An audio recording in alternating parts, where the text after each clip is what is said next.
কবরের আযাব থেকে আত্মরক্ষা করার, মুক্তি লাভের উপায় কি? ইবনুল কাইয়িম রাহিমাহুল্লাহ কিতাবুর রূহে বিস্তারিত উল্লেখ করেছেন। আমরা সংক্ষেপে কবরের আযাব থেকে মুক্তি লাভের জন্য 3টি কারণ উল্লেখ করতে পারি।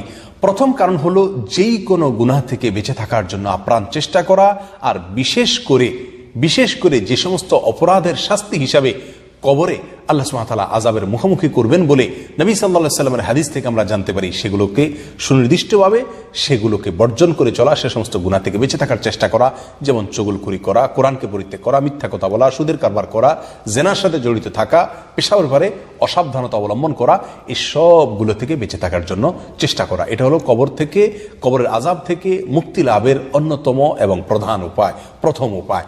দ্বিতীয় উপায় হলো নবী সাল্লাল্লাহু আলাইহি সাল্লাম যে দোয়াটি কবরের আযাব থেকে মুক্তি লাভের জন্য সবসময় পাঠ করতেন, আল্লাহুম্মা ইন্নী আউযু বিকা মিন আযাবিল কবর, আল্লাহ কবরের আযাব থেকে আমি আপনার কাছে আশ্রয় চাই, আপনার কাছে পানাহ চাই, আপনার